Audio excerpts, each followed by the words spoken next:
Olá, está no ar mais uma edição do Negócios na Pauta. Se tem uma coisa que muda o tempo inteiro, são os hábitos de consumo das pessoas.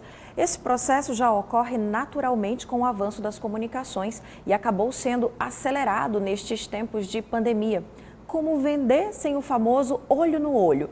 Quais as novas estratégias que são lançadas por quem atua com vendas no comércio? Este é o nosso tema de hoje, Arthur Cabral. Dalva, este é um tema muito oportuno porque, neste exato momento, diversos profissionais passam por uma intensa revolução no mercado de vendas, em que as estratégias precisam ser adaptadas às necessidades dos consumidores. Para 2022, muitas tendências de venda que já estavam no radar devem se estabelecer de vez. Nesse cenário, o uso de dados e a tecnologia se tornam cada vez mais importantes. Exatamente, Arthur. Mundo híbrido, vendas baseadas em valor e postura consultiva, evolução do social selling, ou seja, uma maturação na forma de vendedores se comunicarem e interagirem com consumidores nas mídias sociais, inteligência artificial para impulsionar as vendas, além do estabelecimento do CRM, sigla que em inglês quer dizer gestão de relacionamento com o cliente como parte integrante das vendas.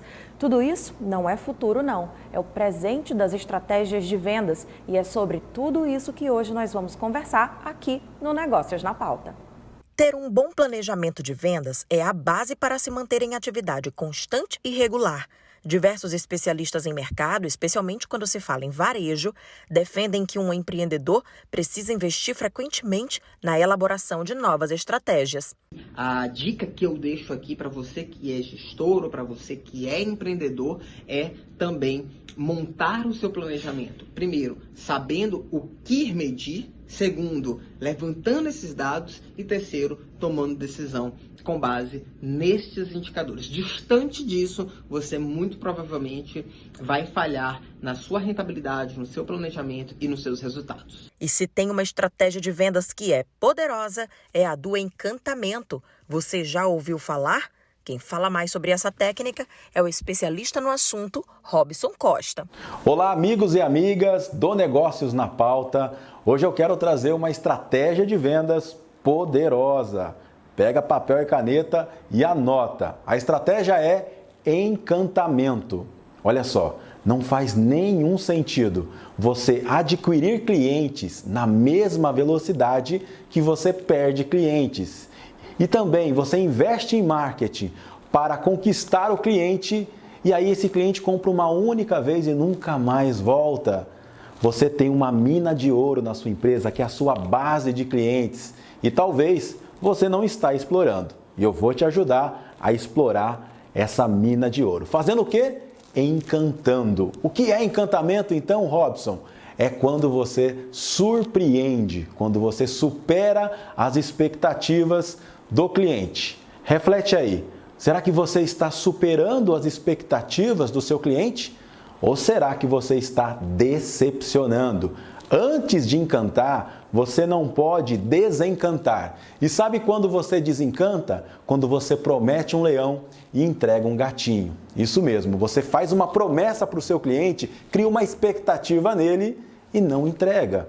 É claro que o seu cliente vai ficar decepcionado. Agora, quando você promete um leão e entrega um leão, você fez mais do que a sua obrigação.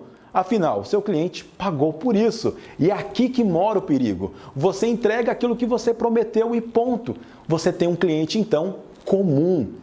E existe um perfil de cliente que é o cliente fã, que vale 10 vezes mais do que um cliente comum. O cliente fã, ele promove, ele indica, ele valoriza, ele reconhece, ele fica mais tempo, ele compra de novo. Você não gostaria de ter um cliente assim? Mas um só é pouco, né? Você tem que ter uma legião de clientes assim para montar o fã-clube da sua marca. E essa legião só é possível ser montada quando você transforma clientes comuns em fãs através do encantamento. Então, o encantamento é você superar as expectativas através do seu atendimento. Como anda o atendimento da sua equipe? Será que é um atendimento robotizado, automatizado, comum, mais do mesmo? Ou será que o seu atendimento de fato encanta, supera as expectativas? Desperta o efeito uau no seu cliente. A dica, então, para você conquistar esse atendimento encantador é gerar valor. Entenda uma coisa, atender bem é obrigação e não diferenciação. Diferenciação é você atender de maneira encantadora. E para isso, você tem que gerar valor no seu cliente. Você pode ensinar algo, anota isso, hein? Ensinar algo que ele não conhece. Você pode fazer algo que não é sua obrigação, mas você foi lá e fez pelo seu cliente. Você pode agradecer genuinamente o seu cliente. Tudo isso são maneiras de você conseguir superar as expectativas. Então, pega essa dica a partir de agora. Encantamento tem que ser uma estratégia no seu negócio e a sua equipe precisa ter um atendimento encantador. E para isso acontecer, você precisa treinar e capacitar a sua equipe para que ela tenha o domínio da habilidade de encantar e assim você vai transformando o cliente comum em fã da marca. E o primeiro passo é você criar esse objetivo na sua empresa a partir de agora. Eu quero ter clientes fãs da marca. São muitos os desafios que se impõem no mercado de vendas. As relações de consumo e as estratégias de comunicação e marketing, claro, dependem de cada segmento de mercado ou setor econômico. Porém, ações e estratégias de marketing e vendas se tornam ainda mais importantes quando os negócios visam a sobrevivência nestes novos tempos. Arthur. Dal, um recente estudo que faz parte do relatório Global State of Marketing, publicado em outubro deste ano, revela que a pandemia mudou a maneira de as marcas alcançar o público e impactou nas estratégias de engajamento digital. A pesquisa também revelou que, apesar do desconforto que essas mudanças podem causar, os profissionais de marketing continuam otimistas do que diz respeito ao futuro dos empregos e ao impacto que a área pode causar dentro das organizações. Então, vamos apresentar aqui o nosso convidado de hoje. Temos a presença de Raquel Acioli, gerente comercial do Spazio Mateus e sommelier profissional, e o Igor Melo, empresário e gestor educacional. Sejam muito bem-vindos, Igor e Raquel. Obrigada. Gente, a gente não pode começar esse papo falando sobre estratégias de vendas sem perguntar o que foi a pandemia nas experiências de cada um de vocês nos setores em que vocês atuam e o que de fato a gente já pode dizer. Isso aqui é fruto da pandemia. Veio, claro, a Covid com muitas dores, mas deixou muitas lições também e algumas superações interessantes. Então a gente pode começar esse papo ouvindo vocês a respeito dessa experiência, Igor e Raquel. Bom, falando do vinho, o vinho foi eleito a bebida da pandemia. Então, isso a nível Brasil, imagina que nível Maranhão, onde as pessoas ainda estão começando a consumir o vinho, um vinho fino seco, enfim. Então, para o nosso mercado foi muito proveitoso. A gente conseguiu, com o CRM que nós estávamos construindo, já alcançar as pessoas, o público, quem gosta mais de vinho branco, quem gosta mais de vinho tinto, mais de vinho rosé. Então, a gente conseguiu fazer promoções mais atraentes, conseguiu fazer eventos online. Então, aquilo que a gente já estava acostumado a fazer dentro do supermercado, a gente começou a fazer isso de forma remota, criamos grupos no WhatsApp. Então, nós tivemos que nos reinventar para fazer com que o vinho vendesse, continuasse vendendo o que vendia e, enfim, além do vinho, a gente vende o queijo, vende a massa, vende o molho, então é uma venda casada. Então a pandemia, ela nos ajudou muito a fortalecer esse público e esse consumo desse tipo de produto no nosso mercado. Então, realmente deixou frutos muito bons. Deixou, sim. E já na educação, aí o Igor vem aqui com um olhar que talvez seja de trauma, não sei, porque foi um baque, né, Igor? Bom, eu tenho... Primeiramente, boa noite a todos. Bom, eu tenho o prisma das duas frentes, né? Do varejo, pela indústria que a gente tem de alimentos e da educação, por ser gestor de uma instituição privada.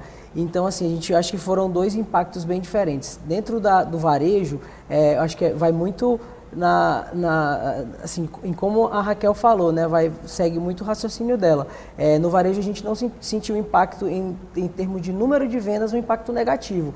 Pelo contrário, a gente sentiu que os hábitos de consumo mudaram porém a gente não sentiu reflexo negativo em número de vendas. As pessoas continuaram consumindo, apesar do nosso tipo de produto ser iogurte, não ser um produto de cesta básica, os hábitos de consumo continuaram, assim, a gente viu que houve uma crescente no consumo, só que na educação a gente teve toda a questão da mudança do ensino, né, da forma de ensinar, principalmente a questão do ensino híbrido e muitas vezes ensino remoto ou ensino à distância, dependendo do caso. Então acho que no começo foi um trauma um pouco para todo mundo, para os profissionais da educação, para as famílias e para as crianças principalmente, que trabalham muito com estímulos, mas eu acho que todos os profissionais da educação, acho que do mundo inteiro, se reinventaram de maneira muito rápida para poder se adequar a esse novo cenário. E eu acho que a educação híbrida ela veio para ficar e a gente acabou aprendendo que a gente talvez demoraria 8 a 10 anos para poder evoluir na educação, a gente foi obrigado a evoluir em 1 ou 2. Então eu acho que as mudanças que vieram, algumas vieram para ficar, mas o mindset do mundo da educação mudou para melhor. Agora, uma coisa que chama a atenção, apesar de que esse comércio digital acelerou bastante, Raquel, é que o formato das lojas ele não mudou muito, né? Isso é algo que vai acontecer, está acontecendo ou vai ficar como está? Arthur, assim como ele falou, nós tivemos que também nos reinventar e começar a fazer entrega em casa. O supermercado do Maranhão não tinha esse tipo de serviço, né? não trabalhava tão efetivamente.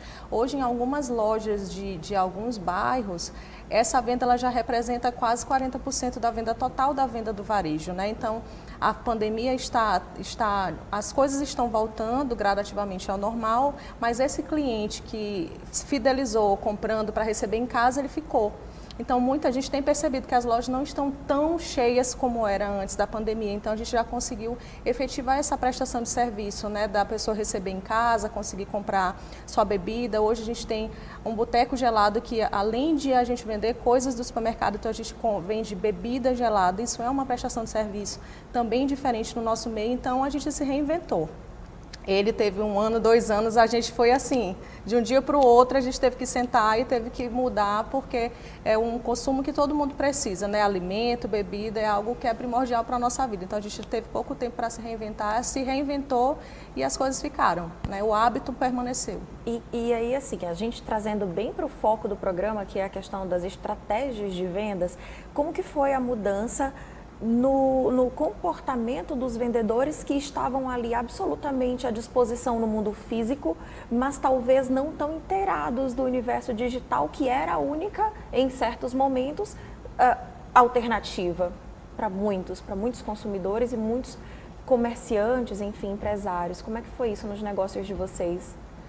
Para os mais jovens não foi tão difícil, né? Eu acredito que para as pessoas que têm mais idade, que já trabalham conosco há muito tempo, que não têm tanto acesso a redes sociais, aí foi mais complicado, né? A gente teve que ensinar, teve que mostrar para eles como funciona, como se dirigir ao cliente, explicar que ali é um cliente que ele vai estar falando, né? É diferente, a linguagem é diferente da linguagem que ele usa no dia a dia, com os familiares.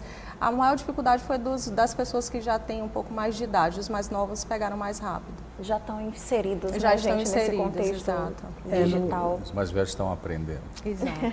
No nosso caso, eu acho que, apesar da gente não ter uma venda direta para o cliente, por nós sermos uma indústria, nós vendemos para os comerciantes. Então, Isso. assim, o que os nossos vendedores tiveram que passar foi, obviamente, pela reciclagem de estar inseridos nas novas estratégias de vendas que, de fato, mudaram um pouco o formato. Nós tivemos que fazer algumas vendas por telefone, algumas vendas por WhatsApp, por rede social, porque os clientes não estavam recebendo no pequeno varejo, alguns não estavam recebendo fisicamente lá, só estavam recebendo pedido e tiveram que passar por esse processo de reinvenção que todos nós passamos. Mas também foi tranquilo, a gente entende que isso é um processo que todo mundo passou invariavelmente durante a pandemia, teve que ter uma quebra de paradigma, uma mudança de mindset e foi um processo que foi fluido, esse processo de estratégias de venda, mas a gente entende que o mercado ele já vem dinamizando já há muito tempo. O vendedor ele vem perdendo o papel de vendedor e passando para ser mais um consultor de venda, um gestor de relacionamento. Então, a gente já entende que os vendedores, assim, quem está no front da venda, já vem passando por essa reciclagem há tempos e já vem aprendendo a trabalhar com gestão de dados, já vem aprendendo a trabalhar com itens de performance, como gerir a sua carteira de clientes. Isso já vem sendo trabalhado há muito tempo e o mercado hoje exige muito isso. A gente está encerrando aqui, Arthur, esse primeiro momento, mas acho que dá tempo só de explicar que esse modelo de negócio entre a indústria, por exemplo, do Igor, que fabrica esse iogurte, é o Bonito. Iogurte Bonito, Bonito, a gente leu a respeito. Essa venda é a chamada B2B, você tem que conquistar espaços para oferecer o teu produto.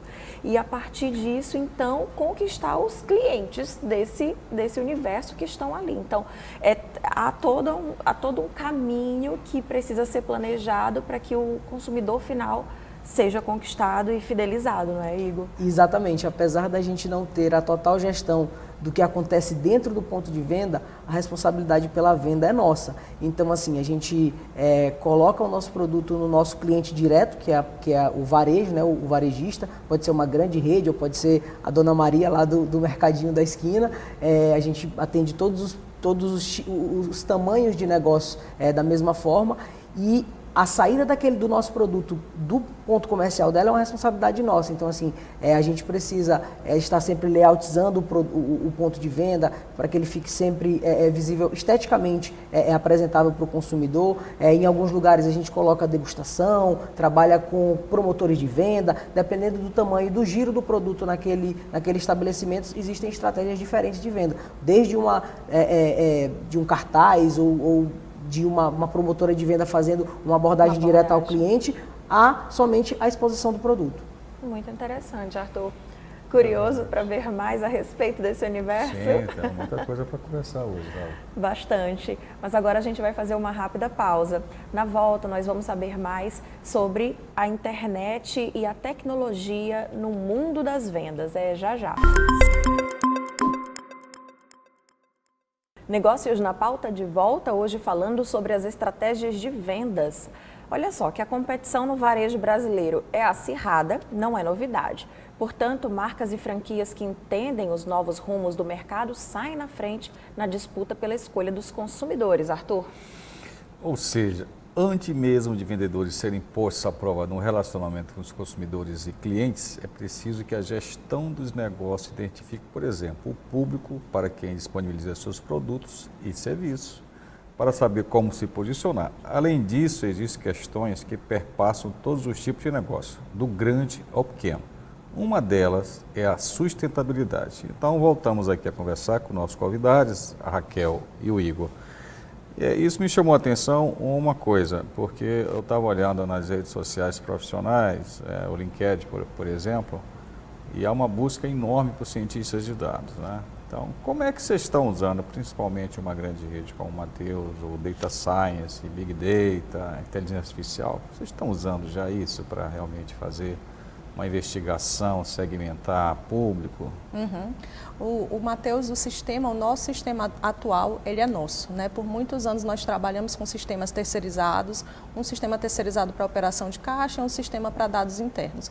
Hoje todo o nosso sistema, ele é nosso e uma das coisas que o serviço mais se preocupa é na questão de segmentação de dados mesmo. Então, nós temos essa facilidade por conta de ser o nosso sistema. Então, as demandas são geradas e elas são entregues bem rapidamente para suprir essa necessidade. Bom, gente, a gente falou sobre agora, ele trouxe a história dos dados e eu trago o marketing digital aqui para o nosso papo.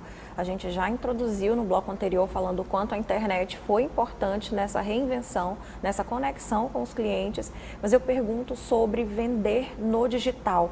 É muito semelhante ou muito diferente ou é uma coisa realmente completamente contrária ao que se faz no mundo físico? São esforços que se somam? O que vocês pensam a respeito dessa ferramenta? Eu vejo muito como se fosse de fato esforços que se somam.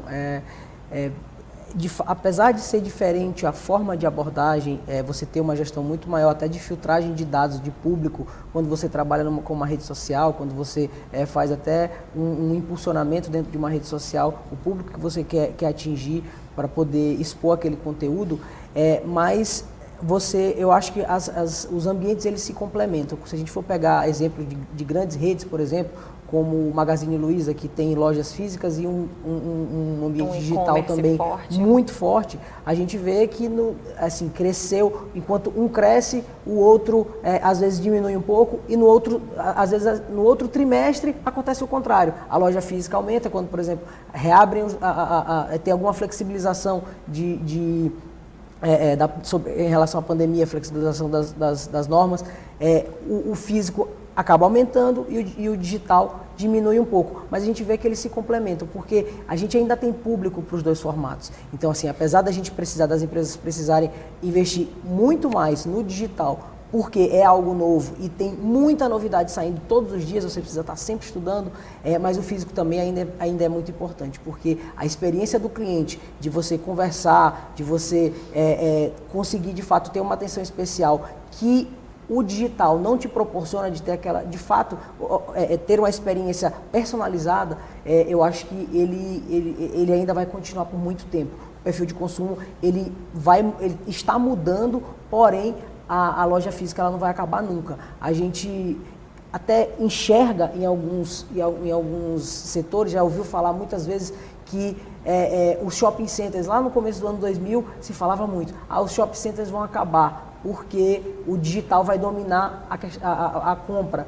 E isso não acontece. Por quê? Porque você, além de ser somente a questão da compra, tem todo o entretenimento que é agregado a esse serviço. Então você vai ao shopping, você não vai só comprar uma roupa, você para lanchar com seu filho, você vai ao cinema, você passeia. É um grande centro de serviços, né? Exatamente. Mas eu vou pegar a tua fala a partir daí, Igor, aí fazer uma provocação para você e para a Raquel.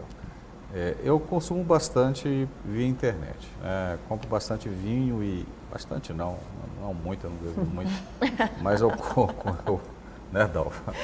Eu compro vinhos e bastante livros, mas o que eu sinto? Eu continuo indo em lojas físicas para comprar, mas eu sinto que as lojas não mudaram muito para isso. Eu não vejo muito ganho em ir às lojas. Você não vê uma diferença muito grande entre comprar do que era online ou offline? Isso que eu falo. Por isso que inicialmente eu fiz essa pergunta para a Raquel. Do que era antes? Entendi. Eu fiz uma viagem recente agora e notei que, por exemplo, agora as grandes marcas estão usando mais uma estratégia que já é muito comum nos Estados Unidos e na Europa, que são as lojas pop-ups, as lojas temporárias. E aí se estabelece no local, é como se fosse uma exposição temporária, depois elas se mudam e vão para outro lugar. Vocês não acham que essa mudança dentro das lojas físicas ainda é incipiente? Sim, mas ela está em construção. Né? Falando da nossa rede, a gente está lançando agora um projeto de franquias com lojas menores dentro de containers, justamente para estar disponibilizando esse serviço dentro de condomínios, em bairros mais distantes. Então, nós temos um projeto bem ambicioso de lançamento de pelo menos 1000 lojas dessas até o final do ano que vem. Legal. Então, a pandemia nos ajudou a abrir mais o horizonte para essa visão. O movimento ainda é lento, mas ele está acontecendo. Muito interessante. E na tua avaliação, Igor, que tem aí já também a vertente da educação na formação para esse olhar de quem trabalha efetivamente com as vendas, o empreendedorismo, que é indispensável, né, por quem precisa concretizar essa venda. Isso. Eu acho que o mindset da educação mudou muito, como eu falei no começo. Eu acho que assim, tirando toda a parte ruim da pandemia, que a gente não precisa comentar, que todos sabem quais são os reflexos negativos, mas se teve algum reflexo positivo, foi de fato essa aceleração e a quebra de paradigmas para que pudesse ser inserido um mindset novo na cabeça de todo mundo. Então, dentro do setor da educação, eu acho que o ganho positivo foi esse. Eu acho que assim, escolas ou até conglomerados educacionais que teriam uma resistência maior a implementar esse tipo de mudança, foram obrigados e acabaram cedendo. Sobre a questão do empreendedorismo, nós, dentro do nosso grupo, nós trabalhamos o empreendedorismo desde a educação básica como disciplina curricular. Então, já trabalhar o DNA empreendedor e a visão empreendedora, desde como você lida com o seu dinheiro, como você lida com o seu tempo, como você organiza a sua agenda, quais são as estratégias que você tem para manejar sua renda familiar, isso desde os 7 anos até o final da sua jornada acadêmica dentro de uma escola, é muito importante. Foi coisa que nós, quando éramos alunos, não tínhamos. E hoje as crianças têm essa oportunidade. Então, eles têm muito a crescer com relação a isso. Mas só continuando aqui essa fala dele, Dalva, eu me lembrei aqui uma coisa, acho que até já citei em um dos programas nossos. Eu ainda insisto nessa questão das lojas físicas, que é uma coisa que me incomoda um pouco. Eu há alguns anos atrás, eu estava no interior da Inglaterra e vi uma loja na rua de uma software americana, de uma marca da Califórnia. E fiquei super surpreso, né? Porque o interior da Inglaterra é frio, chove o tempo inteiro. O que você está fazendo aqui? E aí entrei nessa loja. Quando você entra na loja, você imergia. Era uma imersão dentro do universo da proposta daquela loja. Da proposta da loja da Califórnia, de praias, né? Era quente, tinha imagem de ondas, pessoas de roupa de praia e... Era um portal para outro mundo então, rapidinho. Assim, aquilo era uma loja física que transplantava você e justificava o que você faz. Eu acabo insistindo nisso aí porque eu acredito que se não sou especialista como o Igor aqui, como você mesmo, mas eu estou falando como consumidor. O comércio tradicional, ele não entender que essa mudança tem que acontecer, ele vai sofrer mudanças muito radicais de uma forma que ele não quer.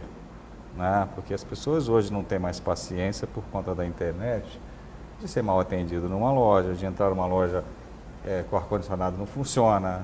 Eu entrei recente numa loja lá e a vendedora ficou justificando o tempo inteiro, o ar-condicionado quebrou. Eu não quero saber, eu vou embora.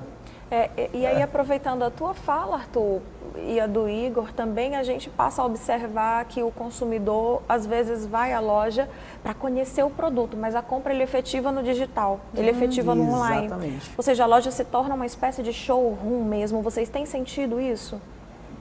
Além disso, tem a questão que o Igor falou dos outros serviços que são oferecidos, né? Nós temos o público que ele virou para o digital, que ele tem a expectativa que ele tem de realmente comprar seus produtos no conforto da sua casa, num clique no celular e receber tudo aquilo que ele escolheu com tranquilidade. Mas a gente tem o cliente, a dona de casa, que ela quer escolher o tomate. Ela quer saber se o peixe é fêmea ou se o peixe é macho. O nosso serviço, a nossa prestação de serviço, ela é muito delicada. Para comprar um vinho, para comprar um produto seco, um produto de limpeza, uma perfumaria, isso é muito mais fácil. Mas para comprar um perecível é muito complicado. A gente trabalha com degustação, então às vezes o cliente ele só compra depois que ele prova o produto. Então, ou olha no aplicativo dele se Exato, o preço é bom. Exatamente. Consulta a opinião de terceiros e quartos para saber se o produto é bom ou não. Então, nós temos diversos públicos. A gente virou para o digital, mas não acredito que a gente vai conseguir virar 100% para o digital, porque a gente tem essa especificidade de que o nosso cliente ele gosta de estar dentro da loja, ele gosta de falar com o gerente. A gente tem gosta cliente de pegar nas coisas, né? Quem é o gerente? Não, o gerente faz compra com ele dentro do supermercado e aquilo ali é um momento de lazer, é um momento de descontração, onde ele conversa com as pessoas. Então, a gente tem todo tipo de público dentro do supermercado. Eu acho que trabalhar também essa questão da personalização, assim, você conseguir atender de maneira mais humana, personalizada. O atendimento que você tem na loja, você não tem como fazer um robô fazer no aplicativo. Apesar de assim, a gente conseguir ter hoje um índice, um nível de inteligência artificial muito grande que a máquina consegue entender seu perfil de consumo e até seu estilo de vida muito bem, mas ele não consegue ter o sentimento que o ser humano te passa. Então, você consegue ter essa experiência muito melhor, se bem atendido, se ela for bem executada, se a experiência do cliente for muito bem executada dentro de um ponto físico, ela consegue ser muito melhor do que o meio digital. Então, assim, eu acho que isso a gente vai ter muitos anos ainda dos dois mercados. Eu não acredito que um vai sucumbir diante do outro. Eu acredito que eles são complementares, como você falou. Muito legal. A gente vai, então, fazer mais uma pausa. Na volta, a gente vai falar mais sobre esse assunto. Um instante só, a gente retorna em poucos minutinhos. Já já. estamos de volta e hoje quem está na nossa pauta é o marketing de vendas. Hoje a gente já conversou sobre a gestão, sobre o planejamento das vendas, sobre as mudanças impostas pela pandemia e agora vamos analisar juntos alguns comportamentos indispensáveis à formação de bons vendedores. Arthur Cabral. Isso mesmo, Dalva. Afinal, basta uma questão pontual de atendimento para arruinar a relação com o cliente, recém-conquistado ou até mesmo aquele que já era um velho freguês. Então, vamos voltar aqui a falar com nossos convidados, a Raquel e o Igor. Bem, a gente conversou algumas coisas aqui no intervalo, e assim, a Raquel já tinha falado da questão da automação, né? Que por exemplo, isso vai acontecer de maneira cada vez mais forte, que essas atividades, vamos dizer, mecânicas, repetitivas, como caixa, por exemplo, deve ser um pavor para muita gente, mas ele vai acabar. Né? Já existe loja nos Estados Unidos que não tem ninguém para fazer isso. Mas aí há um redirecionamento, né, do pessoal para atender, para ajudar, para explicar. Como é que vocês estão pensando tudo isso, Igor e Raquel? Quando nós viramos o negócio para o online, né, muitas dessas pessoas, como as lojas esvaziaram, muitas dessas pessoas foram ajustadas para outras funções. Então, eu tenho um cliente que ele está em casa fazendo o pedido e a minha operadora de caixa que poderia estar lá registrando o produto dele está fazendo a compra dele. Está empacotando? Não, está fazendo. Tá com o carrinho, está coletando os produtos, está selecionando o produto. Legal. Então, meio que a gente fez uma transferência de funções, né? O profissional não deixou de existir, mas ele hoje, cada vez mais, ele precisa que ele tenha outras habilidades a não ser só operar o caixa. E aí, desculpa, Igor, você fala, por favor. Eu queria só fazer um paralelo com a educação, porque eu acho que esse ponto é bem interessante, assim, a mudança do perfil do profissional. E a educação do século XXI, ela, de fato, ela é uma educação que ela é totalmente nova. E hoje a gente encara o conteúdo em si como ele é muito importante, mas ele não é o centro do processo educacional. Desenvolver competências e habilidades, como a Raquel falou, é o que vai formar o profissional do século XXI. Então, se a gente tem alguns estudos que mostram que hoje os alunos que estão entrando na educação infantil, aqui que tem seus 2, 3 anos, 65% deles vão desenvolver tarefas e ter profissões que ainda nem existem. Então, como que eu formo um aluno na escola para uma profissão que ainda não existe?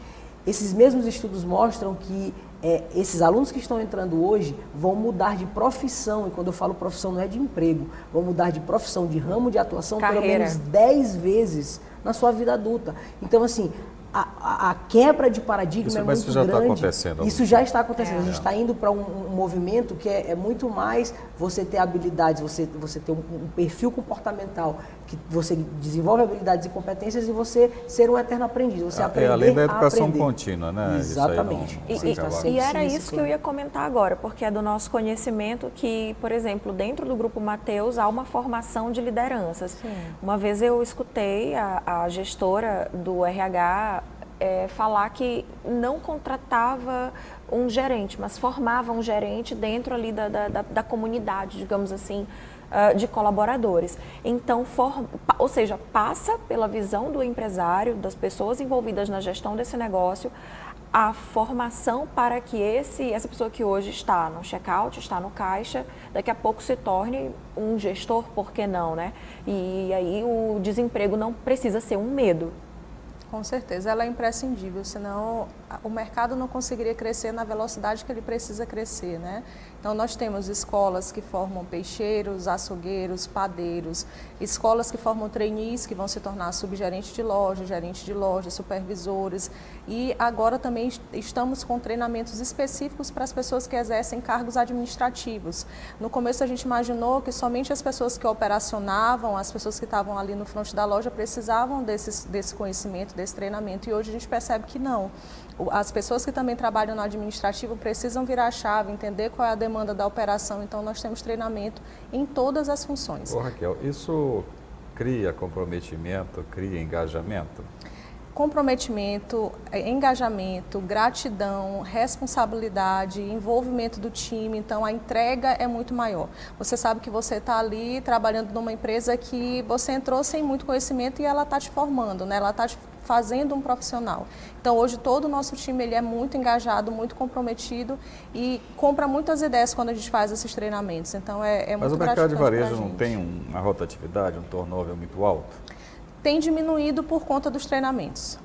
Quando não, quando tinha um concorrente, não, eu vou para o concorrente porque ele dá um ticket de refeição e eu não dou. Eu vou para o concorrente porque ele tem uns sábados e eu não tenho uns sábados. Então, isso era muito mais atrativo para o colaborador. Hoje, não mais. Hoje, ele já consegue visualizar que o treinamento que ele recebe, essa formação que ele recebe é mais importante para ele lá na frente do que, às vezes, um vale-transporte, do que, às vezes, um outro benefício. Ele já enxerga como um degrau. Exatamente. Então, vamos aproveitar que a gente está também com um público bastante diverso, mas certamente, e aí a gente até faz um parêntese, se no passado só vendia quem era vendedor, hoje qualquer um de nós precisa se posicionar com a postura de quem quer vender se a gente tiver um produto ou um serviço para oferecer. Então, partindo dessa premissa, gente, eu quero ouvir de vocês as dicas de habilidades e comportamentos que são esperados de quem busca um emprego, busca uma colocação, em especial nessa virada de ano. Como vendedor, né, Dora? Como vendedor, especialmente, porque aí tem que ter a coisa do talento, não é todo mundo que consegue vender. Por exemplo, aquela venda por insistência que a gente ainda vê em algumas lojas. A pessoa está insistindo, mas eu não quero. Mas no telemarketing, ninguém aguenta isso. Exato. Então, assim, o que é preciso ter de know-how, não de currículo, mas de habilidade mesmo, na opinião de cada um de vocês, para os diversos segmentos aí do varejo? Olha, falando do nosso meio, do nosso de supermercado, enfim, do varejo em geral, a pessoa precisa conhecer aquilo que ela vai vender. Eu acho que para ela passar a credibilidade, para que você me convença a comprar algo, você precisa minimamente conhecer. Eu trabalho diretamente com vinhos e com produtos mais especializados, mas falando de vinho, se o meu atendente ele não conhece aquele vinho, ele não experimentou, ele não sabe como harmoniza, ele não sabe o princípio de tudo, ele não vai saber vender. Ele consegue alcançar até um determinado público, que é aquele que está iniciando no mundo do vinho. Quando ele pega um cliente igual o Arthur, que já viajou para a Inglaterra, ele não vai conseguir mais efetuar essa venda, não porque tem vinho, nem tem vinho. O conhecimento dele é ali muito basal, né? Ele não conhece muita coisa. Então, quando o cliente começar a fazer perguntas mais difíceis, mais complexas, ele não vai saber, e ali ele perde a credibilidade dele enquanto vendedor. E a empresa perde o cliente. Exatamente. A empresa o cliente vai ver, não, essa empresa realmente não está formando colaborador, eu vou para a empresa tal, que ali eu vou ser mais bem assistido, eu vou ter uma pessoa para me atender melhor. Então, a questão do conhecimento do produto é muito importante. Mas às vezes a gente fica com uma impressão, Dalva, eu não sei se é impressão mesmo, que a gente vai em alguns locais, eu não estou citando especificamente ninguém, que o vendedor parece que fica tentando vender aquilo que o estoque está alto, né? Né? Empurrar ali para você, aquele estoque está alto, não procura conversar com você, saber seus gostos e preferências, já vai dizer, por que você não experimenta isso aqui? Por que não sei o quê? E parece que, às vezes, o treinamento ele acaba ficando um pouco automatizado, Raquel, não estou citando especificamente ninguém. Sim. E uma das coisas que incomoda realmente é quando a gente entra num local, no varejo, e que o vendedor mal deixa você falar. Ele parece que ele solta assim uma lição que ele aprendeu e ele vai falando.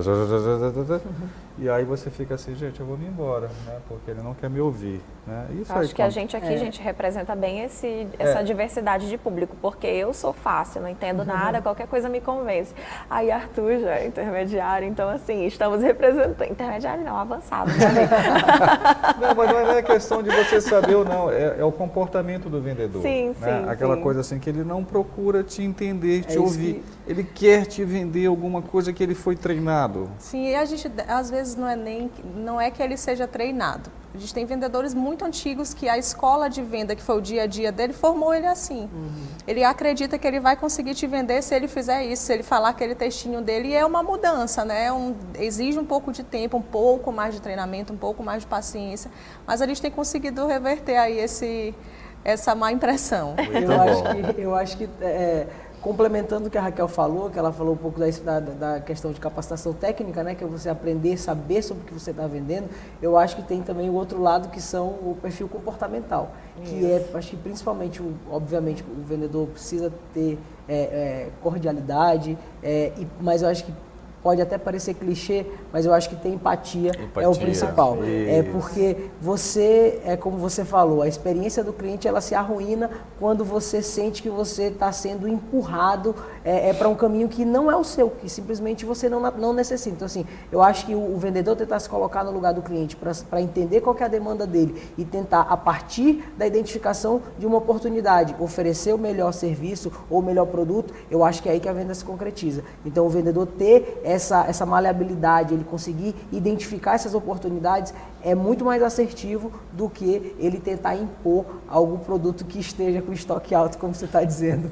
Eu tenho um cliente que ele não quer ser atendido, né? Ele quer entrar, fazer a compra, ele já sabe perfeitamente o que ele vai comprar, ele quer entrar, ele vai direto na prateleira, ele leva. E tem um cliente que quer, então ele precisa realmente ter e talvez essa esse que já saiba o que quer, Raquel, ele precisa ser surpreendido. Sim. Né? Eu acho que é ótimo quando você entra numa loja, né, que eu sou muito assim, eu não gosto muito de comprar, não tenho paciência, como mulher tem de comprar roupa, essas coisas, eu já sei o que eu vou comprar, eu entro e vou lá e pá. Agora, quando você tem um bom vendedor, que ele percebe teu perfil e ele diz assim, mas você vai gostar disso aqui, né? E às vezes você acaba comprando. Eu acho que isso que todos nós, como clientes, né, como compradores, a gente espera que esse mercado varejo físico ele se transforme, né, numa surpresa quando você vai. E pelo menos para passear nos shoppings, né? E quem já não teve aquela experiência de você se criar vínculo com uma loja ou até com um vendedor específico, quando aquele vendedor ele te trouxe uma solução que não necessariamente era mais cara. Que a gente buscava. Então, assim, às vezes você a partir das perguntas que o vendedor vai te fazer para entender o teu perfil de consumo, entender a tua necessidade, ele pode te dar uma solução melhor do que a que você tinha em mente. Às vezes você acha que você chega numa loja para comprar determinado produto e a partir das perguntas que ele te faz, e por ele entender tecnicamente do produto que ele está vendendo melhor do que você que é consumidor, ele pode te dar uma opção melhor que às vezes para você é um custo-benefício melhor. Então, aí que eu acho que você fideliza o cliente, porque você consegue de fato ter um atendimento personalizado que é o que você esperava, você tirou o melhor que você poderia tirar daquele estabelecimento. Muito interessante o nosso papo de vendedor, né, gente? Aqui o que a gente teve foi muito legal. Daria para falar mais uma hora, né, Dalva? Daria, porque realmente o assunto é infinito. A gente tem aqui um universo de temas para abordar, mas vocês, por favor, fiquem à vontade, retornem sempre que quiserem com uma pauta interessante, porque o nosso público agradece todo esse conhecimento compartilhado. Muito obrigada pela presença de vocês dois aqui, Raquel e Igor. Obrigada. Bem, nós agradecemos a presença de vocês, estejam à vontade para se despedir aqui do nosso público. Eu quero agradecer pelo convite, estou à disposição para próximos convites e outras pautas também que tiver sobre varejo, me coloco à disposição. Quero convidar todos a conhecer o Spazio. Nós temos hoje em São Luís 4 lojas do Spazio, nas principais lojas do Grupo Mateus. Muito obrigada, Raquel e Igor. Bom, eu igualmente gostaria de agradecer pelo convite. Obrigado, Dalva, obrigado, Arthur. Obrigado a todo mundo aí, todos os telespectadores que estão assistindo. E também convidá-los a provar o produto maranhense, que é o iogurte bonito. Também está presente na Rede Mateus, no pequeno varejo aí na capital e nos interiores. Também fica à disposição, se quiserem me chamar para um segundo papo para falar sobre educação ou sobre varejo, eu também estou à disposição. Excelente. Legal. E a gente fica por aqui. Obrigado mais uma vez pela sua companhia. O Negócios na Pauta é um oferecimento da Comar Participações e Investimentos. Todos os programas estão disponíveis nas nossas redes sociais. É só seguir Negócios na Pauta. Uma boa semana para você e até o nosso próximo encontro. Tchau. Tchau.